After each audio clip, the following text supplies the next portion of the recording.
bungana n'uburemerezi bw'inyishu yawe. Nimwaguma muri jewe, please, amajambo yanje akaguma muri mwebwe, egala musabe ico mugomba cyose kizobabera ko.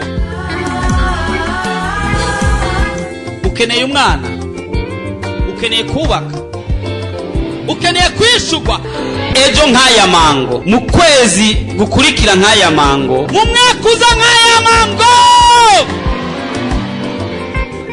ibyo bigiye kumenyekana kandi bose bazokumenya uriwe.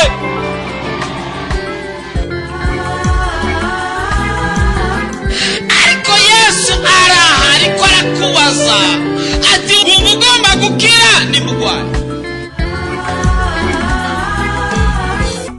woba urusha, woba uremerewe, woba ufise ibibazo waburiye inyishu, woba ugomba kwakira Yesu Kristo nk'umwami n'umukiza w'ubugingo bwawe, woba ugomba kuvugana n'umukozi w'Imana Pastor Jackson Nkeshimana, wo mwandikira ubutumwa bugufi kuri 76 96 96 96 kugira ngo agusengere kandi agufashe mu buryo bw'impwemu. Yesu yavuze ngo nimuze kuri jewe mwese abananiwe n'abaremerewe ndabaruhura. Afitiye Yesu mukinga zatiwe ariba ibyiza gusa endaje nazumutima. Urashaka kwama ukurikirana ubutumwa bwiza ku telefone yawe? Ja kuri YouTube wandike Pastor Jackson Nkeshimana, urasanga ko ubutumwa hamwe n'ubwo yavuze kera. Ntibibagire kugira subscribe canke sabone, wibuke kubusangiza n'abandi.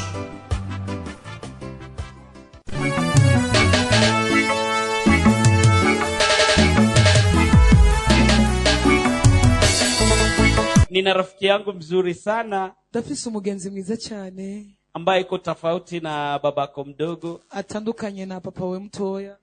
Huyu rafiki alinipenda bado sijamjua. Uyo mugenzi yankunze ntaramumenya. Hajawahi kunifukuza, narigera nyirukana. Hajawahi kukufukuza, narigera kwirukana. Ijapokuwa babako mdogo alikufukuza, nao papa wa mtoya kwirukanye. Shangazi yako alikutukana, yogosenge yagututse. Mama mdogo alikataa kukulipia shule, mama wa mtoya yanse kukulia maisha. Lakini huyu Yesu ambaye nakwambia, ariko Yesu ndiko ndakubwira, ni rafiki mwema, umugenzi mwiza. Wakati wa matatizo nakuja, igihe chingora naraseruka, anakwambia niite wakati wa shida nitakuitika. Akubwira ati mama gari igihe chingora enda kwitaba.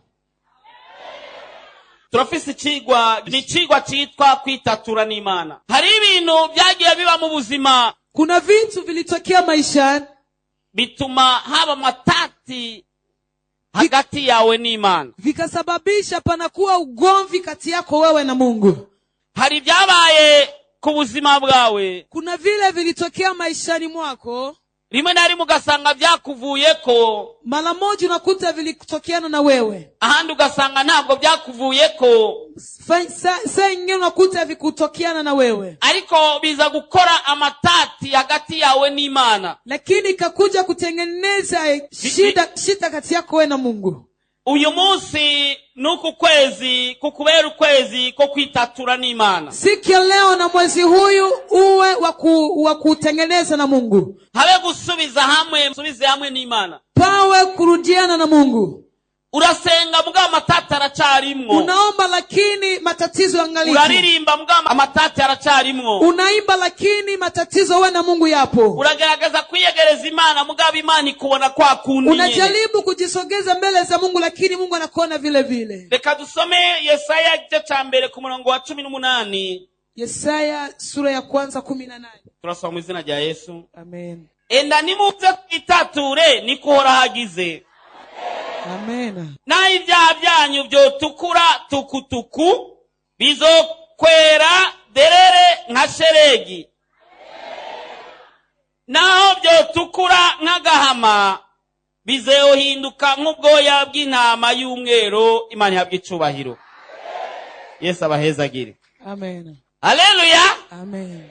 Imana yari kwirabwira abisirayeli Mungu alikuwa anaambia wana wa Israeli ati enda nitwitature, eti njoni tusemezane, nimuze twitature. njoni tusemezane. Hari bitagenda neza, Kuna vitu visiokuwa hari salama, ibintu utariko bigenda nk'uko byakagombye kugenda, kuna vitu viko vinaendeka jinsi hari havingaliendeka, ibyo wakoze kuna yale ulitenda bitariko binezera, haviko vinamfurahisha, hari ibyo wabayemwo kuna yale uliishemo ndani bitariko biranezera, haviko vinanifurahisha, hari ibyo ubayemo kugeza bugingo n'ubu kuna yale unaishi hata nyakati hizi bitariko biranezera. haviko vinanifurahisha. Ati enda nuza twitature. Eti njoni tusemezane. Ibaze umukuru ni wari kwasaba ati twitature. Jiwaze mkuu yuko naomba kusemezana. Na mambona abantu b'abakuru Napenda kuona watu wakuu cyangwa uravye no muhungu wanashaka muhungu abagabo si kenshi babwira abagore ngo twitature. Katika ndoa mara nyingi wanaume waseme eti njoo tusemezane. Cyangwa umukuru ngo abwire umuto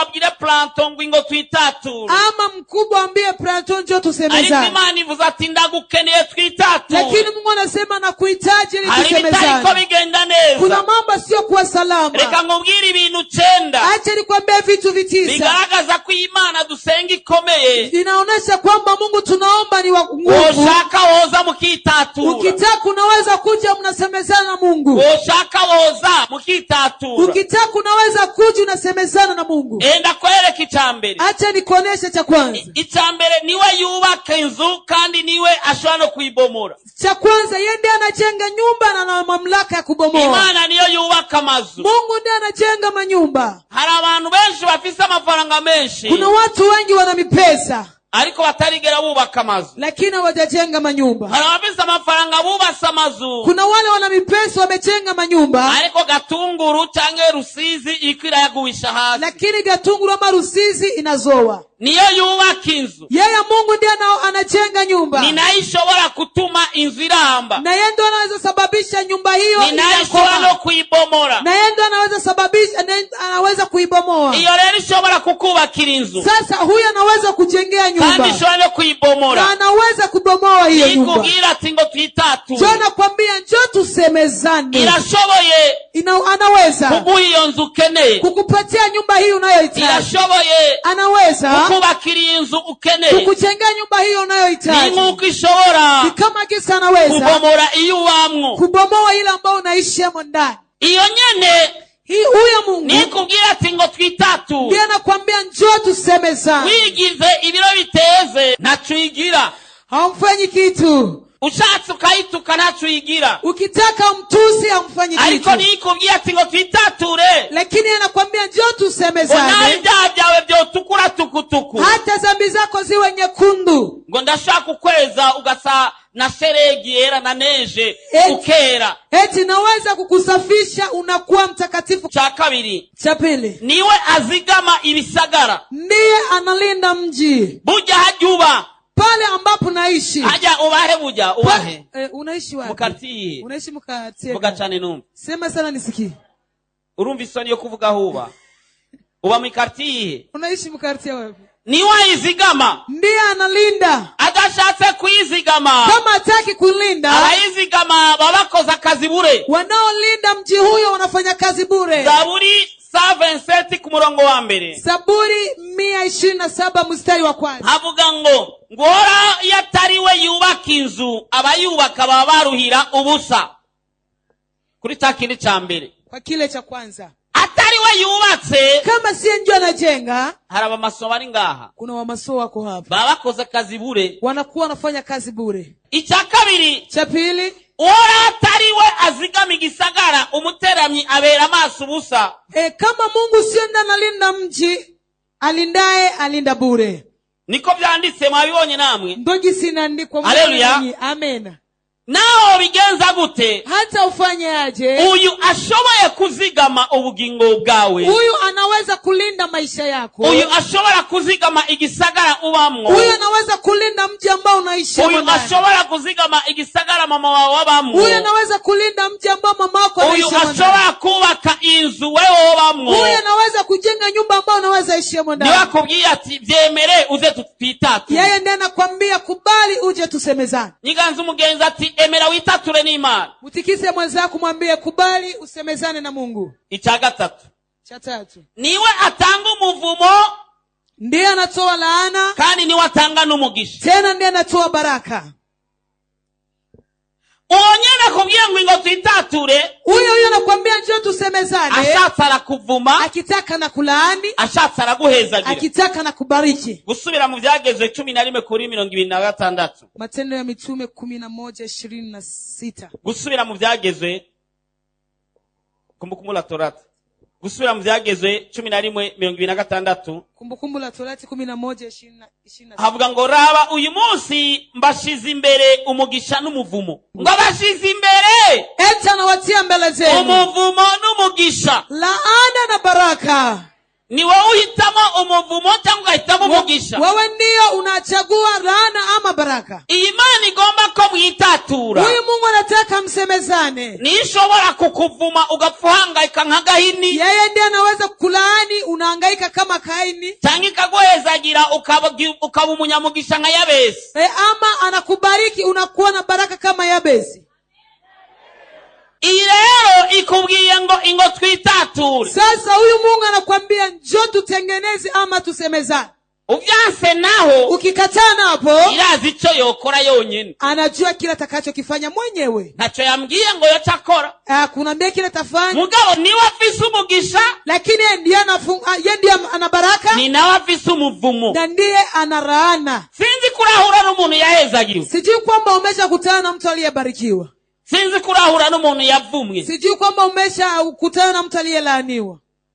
Baratandukanye sana. Wako tofauti sana. Uongo kweli. Kweli. Sasa ibaze ukavumwa n'Imana nzima yaremye isi n'ijuru. Sasa jiwaze unalaaniwa na Mungu aliyeumba mbingu na ardhi. Cyangwa ibaze ukagira amahirwe yo guhezagirwa n'Imana yaremye isi n'ijuru. Jiwaze ama unapata nafasi ya kubarikiwa na Mungu aliyeumba mbingu na ardhi. Enda witature n'uwo uhoraho. Sasa nenda ukasemezane na Mungu ama utengeneze na Mungu. 4, niwe atanga inkomezi. Ndiye anatoa nguvu. Undi munsi twari ngaha tuko twigisha abanyeshuri ba Bibiliya. Ingine siku tulikuwa hapa tunafundisha wanafunzi wa Biblia. Turabwira abana ati pima guterura iki. Tukambia watu pima unyanyue hicho kibafre. Cyari kinyene. Kilikuwa hicho kibafre hicho. Nta nubwo ari mu ndoto. Hapa sio hata katika maono. Ni bintu byabaye. Ni vitu vilikuwepo. Abantu babareka nk'abanyengufu. Watu walionekana kwamba wenye mamlaka ama wenye nguvu. Baraje baraterura kirabananira. Walikuja wakanyanyua kikawashinda. Mugabo haraje umumama umwe muto. Lakini palikuja kamama kembamba hivi. Chenda muona cyatwenga. Na muona. Babonye kusagiteruye mukanya we. Tuliona likinyanyua kwa muda mchache wa. Kare. Tukasema achi hapo. Harabari bahari mu nyigisho. Bashikoko hejuru. Kuna watu walikuwa kwenye mafunzo. Ibimvuzo nivyo. Hii nasema ni kweli. Nagira ubwo bari. Nikasikia waka nikamwambia basi. Imana ni itanga inkomezi. Mungu ndiye anatoa nguvu. Ushobora kuba uri mwembamba. Unaweza kuwa ni mwembamba. Cyangwa ukaba munini ama mnene, ukaba ufise inguvu cyangwa ukaba utazifise. Unakuwa na nguvu ama una nazo. Ukagira inkomezi, ukagira amagara meza. Unakuwa na afya nzuri cyangwa ntuyagire ama usiwe nayo. Inkomezi ni kindi kintu. Nguvu ni kingine kitu. Si inkomezi z'umubiri gusa. Si nguvu za kimwili. Ni inkomezi z'imwemu. Na nguvu za kiroho. Si inkomezi z'imwemu gusa. Si nguvu za kiroho. Ni inkomezi mu kazi. Na nguvu kazini. Ukaronka promotion ari Imana yabikoze. Unapata promotion ni Mungu ameyatenda. Ukaronka kazi. Unapata kazi. Ukaronka mafaranga. Unapata pesa. Urazi kwa mafaranga ari inkomezi. Unajua kwamba pesa ni nguvu. Hagize umuntu aje kuzanya amanyanga hajya. Pakiwa mtu analeta usumbufu akaza gutera umuntu umunyantege nke. Anakuja kushambulia mtu mdhaifu. Mugafisi milioni 100. Lakini ana milioni 100. Akachaguha umilioni. Anakupatia milioni. Ati migira abantu 5 bonkurira huja muntu haje. Eti nitafutie watu 5 wataninyanyulia ule mtu pale. Uwo babura. Utawakosa. Kukarioni kawe. Kuwe milioni yako. Gwaru gatanya nuko rwari rwaje rufise inguvu zingana gute hata lunene ama lwenye nguvu likuja wa munyantege nk'avisa ko kariyoni kiwe ule mzaifu ana milioni wake agaye abantu batanu bacabaja kuruterura rwa rugabo bakaruta hanze akipatia watu 5 wanaenda kunyanyua ule rugabo ngo amafaranga atari nguvu tunasikia kama pesa ni nguvu umunyamafaranga bamuita mutama nubwo akiri mujene mwenye pesa wanamuita mzee hata kama ngariki ndahugize mutama natoa salamu mzee muraho nyakubahwa mko hapo mheshimiwa kumbe ni bamubashe we bubasha amafaranga yiwe kumbe wamheshimu wewe wameheshimu pesa nazo umunsi mahera muheranye siku pesa zinaisha bazambwa ati mvanga ushaturinganize unasikia ngo toka hapo shatupite wongo kweli buja mu ngomezi amafaranga arimo pale katika nguvu pesa imo niyo itanga inkomezi yeye ndiye anatoa nguvu 5 niwe atanga umugisha w'amahoro ndiye anatoa baraka ya amani kumbi migisha hari myinshi itandukanye baraka zipo nyingi tofauti ushobora kuona umuntu afise etage mugabo atamahoro agira unaweza kuona mtu ana gorofa lakini hana amani ariko nitanga amahoro amugisha w'amahoro lakini ngo Mungu ndiye anatoa baraka ya amani ngo mugabo umwe yari umukordonier eti baba mmoja alikuwa ari cordonier hama yashonera munsi ya etage imwe alikuwa anashonera chini ya etage moja hama sasita igeze umugore wakaza azanye ibyo kurya sasita ikienea mke wake anamletea chakula nyumbati n'ibiharage na mihogo byakura nyene biciye bugufi vile vya kunyenyekea tu bakajya bariko baratwenga wanakula kuona furahia bagahana wanalishana bagatwenga wanacheka bagatebura hama umugore akacafata amasahani afu mama anakamata masahani akegeranya akacata afu anaenda nyumbani umupatro yaba muri etage sasa patro alikuwa anaishi kwenye gorofa hiyo yarabanye nabi na madamu wiwe alikuwa anaishi vibaya na mke wake kugira ngo atahazigera nga kusema aende nyumbani alikuwa anatumia pia hapa kazi akiyaranja gataru ko umugore yasinziri anaangalia saa ya kurantre mpaka mke wake amesinzira buja si bose bataye ijoro ari uko kazi kabaye kenshi si wote wanarantre usiku kwa sababu bakazi ni nyingi abandi bafise ico bakwepa wengine wanakuwa na kitu wanakwepa manyumbani kwao si bose bazinduka kare sengeri baja ku kazi ari uko kazi kari kenshi si wote wanamkesa 11 alfajiri kwenda kazini kwa sababu kazi ni nyingi abandi babakwefye ibintu kanaka wengine wanakwepa vitu fulani ndani ya manyumba ariko ayo nabandi na watangorane bagenda batevye kubera kazi na wengine unakuta haina shida wanaenda wanakaa ni mugabo wo muri etage aravuga ati uyu mugabo afisa mahoro nkaya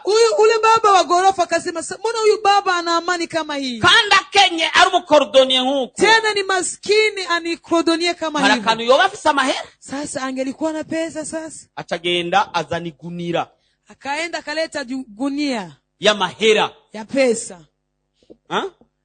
urazigunira juzu ya mahera unajua junia ikujaa pesa ama disidisi amajone azayizanye kuri cordoni akakuja naleta kwa ule cordoni ati wona aravye eti wewe nimetizama mbona mahoro ufise arenzeko eti nikaona amani unayo ni nyingi sana mbona ni noguhana ya mahera nikaona nikikupatia na pesa hii wotunganirwa gose kurusha manake utafurahia ama utatajirika kuliko mugabo aramushimira baba kashukuru asante ariko arashona ibirato mugabo acayimbye ati bebese abantu babibonye wakati anashona viatu anasema labda watu baba baza kunyica watakuja kuniua bayanjana wanipeleke pesa arayafata ariruka akakimbia no mu mwonga ngoca jana hariya nuzenya mu gikoma kama uko kikoma anyegeza hariya akafuchika arikausha akachikausha agenda akaenda gararaba ati ngo nta wambonye eti labda hakuna waliyeniona ariruka arayakurayo akakimbia ajana muhira akatoa pesa akapeleka nyumbani akatia chini ya kitanda aragaruka ngo ashone akarudia tena ashone ati aje muwabanye arakagabo kamwe kiba akasema ndani ya majani kuna kababa kanaiba muwabanye ashakwa yambonye labda ameniona ariruka akakimbia arayakurayo arayazana aho alikuwa ashonera akaleta mahali ambapo yuko anashonea umukliyaje kliya kikuya ko yaguma kubitijisho hari mbona nakia naangalia ile gunia pale utagomba kwamba azamu ijoro konye huyu sasa kuja kuniba usiku akahangaika kakosa amani murira usiku kaingia niyajama hakulala akumachungere yagunia mahera akabakia tongo macho anachunga ati pesa. araza nipanga mu kuboko ati uza ndamutembe. Eti anaye kuja na mkate na panga. Bukeye mu gatondo Asubuhi. ati sije mbone ndaramutsa Oh, amahoro. sio mimi naona namka None sana. niligunia ndarisiga nganda rijana ku kazi. Sasa hii gunia ya pesa taacha hapa nipeleke kazini.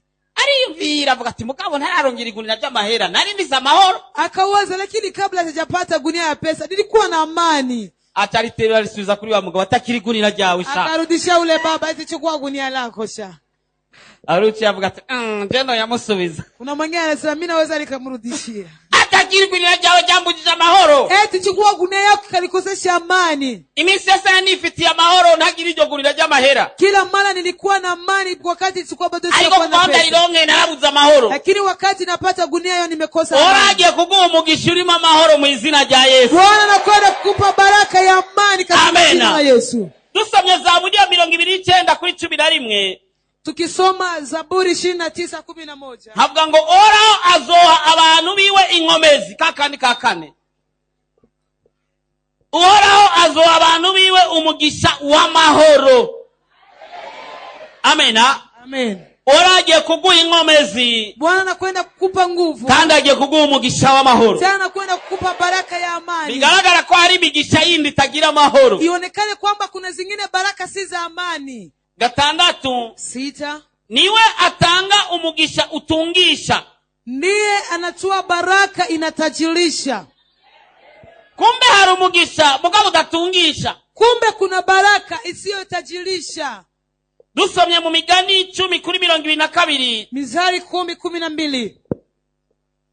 umugisha w'Uhoraho uratungisha kandi nta mubabaro uvangamwo. Imana ihabwe icubahiro. Ugira umugisha kandi ugatunga. Unakuwa na baraka tena unatajirika. Hari umugisha waho mugabo udatungisha. Kuna baraka ipo lakini haitajirishi. Ariko umugisha wacu Uhoraho atanga uratungisha. Lakini baraka Mungu anayotoa inatajirisha. Ibuka ko ari we atanga umugisha akaba ari nawe atanga umuvumo. Kumbuka ndiye anatoa ndiye anatajirisha tena ndiye analani. Ibuka ko interrupteur yatsa amatara ni nayo uzimya amatara. Kumbuka kwamba hicho kifaa kinawasha amatara ndio kinazimya. Sinzi kuravyiyumvira. Sijui kwamba umeshajiwazia.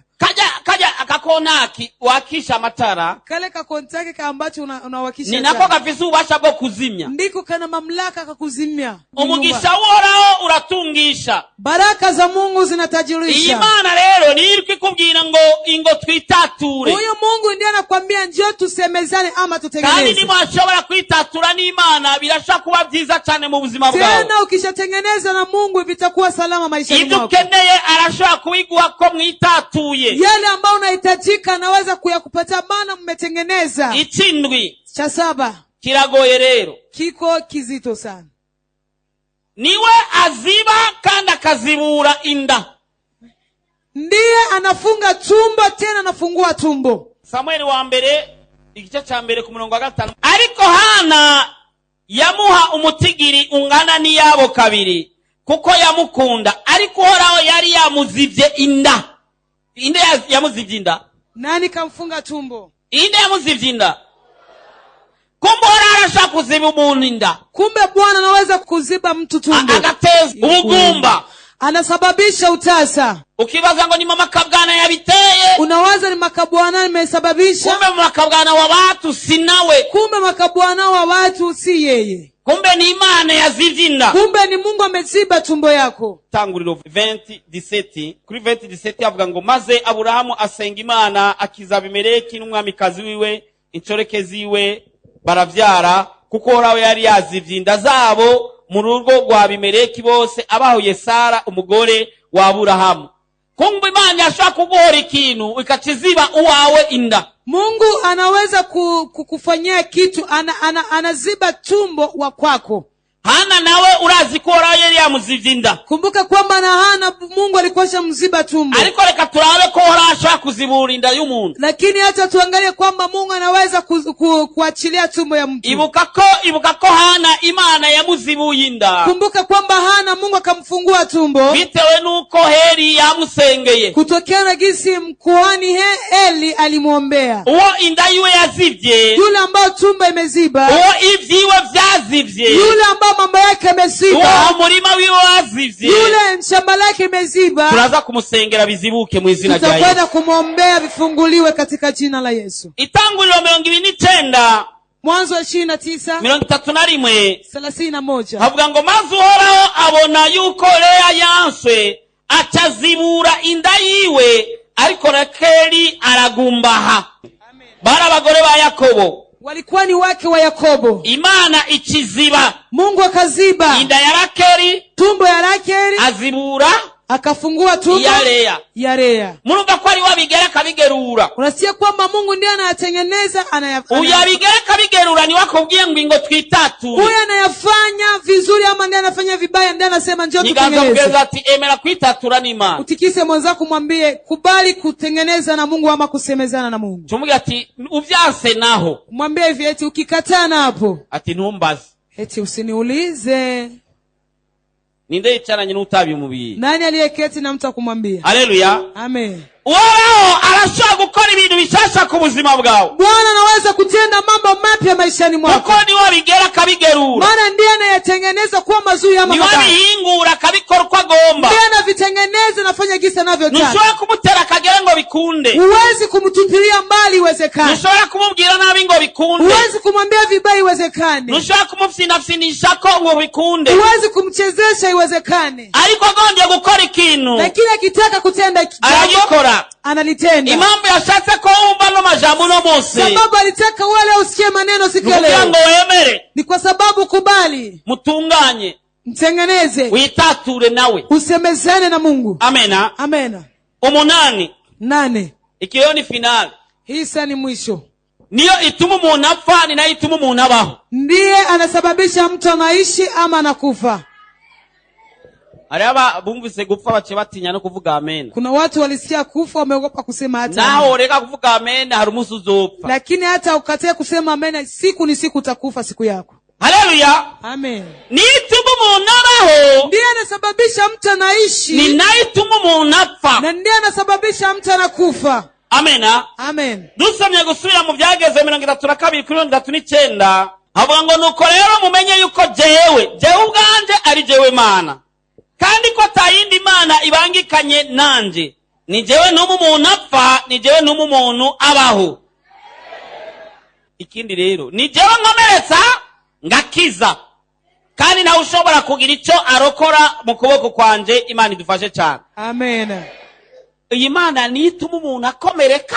Huyu Mungu ndiye anasababisha mtu anajeruhiwa, kandi ni naye ishobora kugukiza, na ndiye anaweza kukuponya. Gukomereka ushobora kuba wakomeretse mu mutima. Kujeruhiwa unaweza kujeruhiwa ndani ya moyo, canke ku mubiri, ama kwenye mwili, canke mu mubiri, ama ndani ya mwili. Ugakomereka muri estoma, unajeruhiwa ndani ya estoma. Ugakomereka mu mafyigo, unajeruhiwa kwenye mafyigo. Ugakomereka muri fwa, unajeruhiwa kwenye fwa. Ugakomereka mu menyo, unajeruhiwa kwenye meno. Ugakomereka mu maso, unajeruhiwa kwenye macho. Nirekura ugakomereka. Yeye ndiye anaachilia unajeruhiwa, ninayikiza, na ndiye anaponya jeraha. Amena. Amen. Niituma upfa, ndiye anasababisha unakufa, ninaituma ubaho, na ndiye anasababisha unaishi. Iyo rero huyo Mungu sasa ivuze ati ingo twitature, anasema njoo tutengeneze ama tusemezane. Utamwira ati none duhurire na hanyendere. Sasa unajiambia tutakutanania wapi sasa? None kubera ikivuga ngo twitature, wakoze iki? Kwa nini anazungumuza eti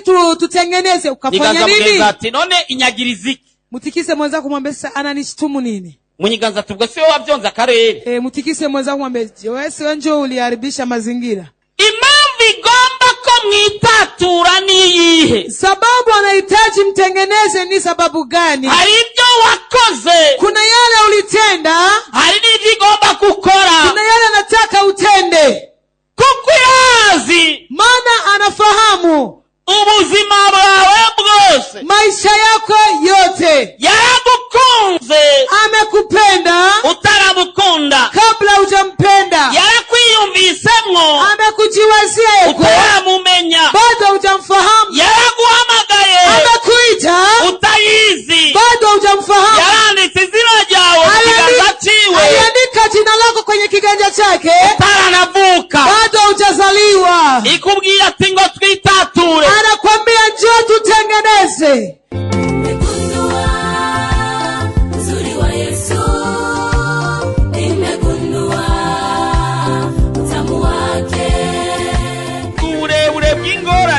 bwawe bungana n'uburemerezi bw'inyishu yawe. Nimwaguma muri jewe please, amajambo yanje akaguma muri mwebwe egala, musabe ico mugomba cose kizobabera ko. Ukeneye umwana, ukeneye kubaka, ukeneye kwishurwa ejo nk'aya mango, mu kwezi gukurikira nk'aya mango, mu mwaka uza nk'aya mango, ibyawe bigiye kumenyekana kandi bose bazokumenya uriwe.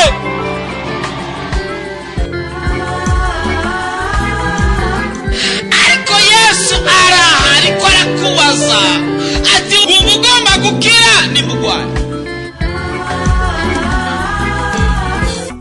woba urusha, woba uremerewe, woba ufise ibibazo waburiye inyishu, woba ugomba kwakira Yesu Kristo nk'umwami n'umukiza w'ubugingo bwawe, woba ugomba kuvugana n'umukozi w'Imana Pasteur Jackson Nkeshimana, wo mwandikira ubutumwa bugufi kuri 76 96 96 96 kugira ngo agusengere kandi agufashe mu buryo bw'impwemu. Yesu yavuze ngo nimuze kuri jewe mwese abananiwe n'abaremerewe ndabaruhura. Afitiye Yesu mukinga zatiwe ariba ibyiza gusa endaje nazumutima. Urashaka kwama ukurikirana ubutumwa bwiza kuri telefone yawe? ja kuri YouTube wandike Pasteur Jackson Nkeshimana, urasanga ko ubutumwa hamwe n'ubwo yavuze kera. Ntibibagire kugira subscribe canke sabone, wibuke kubusangiza n'abandi.